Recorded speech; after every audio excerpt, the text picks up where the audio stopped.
ED ਵੱਲੋਂ summons ਜਾਰੀ ਹੋਣ ਤੋਂ ਬਾਅਦ ਮੁੱਖ ਮੰਤਰੀ ਦਿੱਲੀ ਅਰਵਿੰਦ ਕੇਜਰੀਵਾਲ ਵੱਲੋਂ ਕੀਤੀ ਗਈ ਪ੍ਰੈਸ ਕਾਨफ्रेंस ਕੀਤੇ ਵੱਡੇ खुलासे। नमस्कार। शराब घोटाला पिछले 2 साल से ये शब्द आपने कई बार सुना होगा। 2 साल से बीजेपी की सारी एजेंसीज कई रेड मार चुकी हैं, कई लोगों को गिरफ्तार कर चुकी हैं, लेकिन अभी तक एक भी पैसे का हेरफेर कहीं नहीं मिला, कहीं से एक भी पैसा नहीं मिला। अगर भ्रष्टाचार वाकई हुआ है तो इतने करोड़ों रुपए गए कहां? क्या सारा पैसा हवा में गायब हो गया?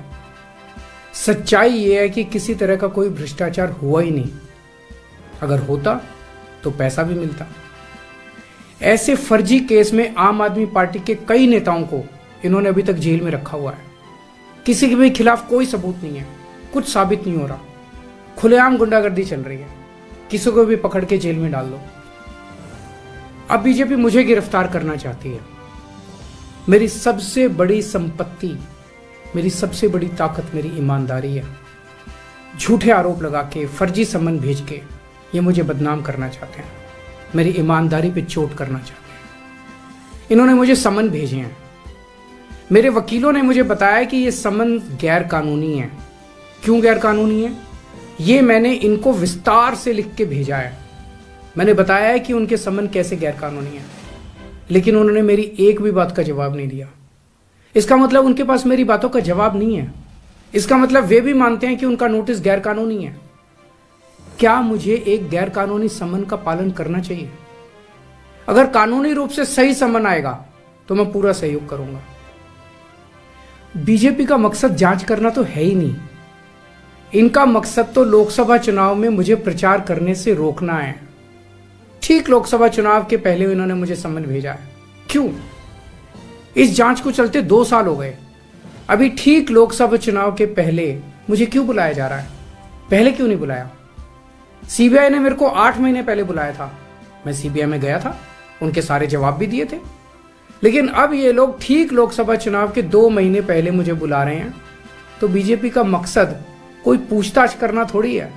इनका मकसद है पूछताछ के बहाने केजरीवाल को बुला लो और उसे गिरफ्तार कर लो, ताकि मैं लोकसभा चुनाव में प्रचार ना कर पाऊं।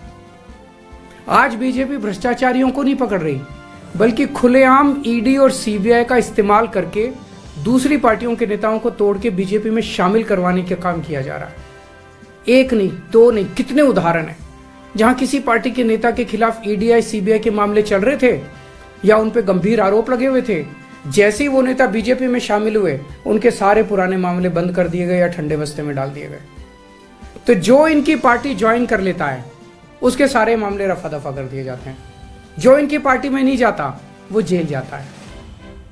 आज मनीष सिसोदिया, संजय सिंह और विजय नायर इसलिए जेल में नहीं है कि उन्होंने भ्रष्टाचार किया है, वो इसलिए जेल में है क्योंकि उन्होंने बीजेपी में शामिल होने से इनकार कर दिया है। आज हम बीजेपी का मुकाबला क्यों कर पा रहे हैं? क्योंकि हमने कोई भ्रष्टाचार नहीं किया। अगर हमने जरा सा भी गलत काम किया होता तो दूसरे भ्रष्टाचारी नेताओं की तरह आज भी हम बीजेपी में शामिल हो चुके तो होते आज तक। इस तरह देश के ईमानदार नेताओं को जेल में डाल के और भ्रष्टाचारियों को अपनी पार्टी में शामिल करवा के ऐसे तो देश आगे नहीं बढ़ सकता। ये क्या चल रहा है? ये जो कुछ भी चल रहा है बहुत खतरनाक है। ये हमारे जनतंत्र के लिए बहुत गलत है।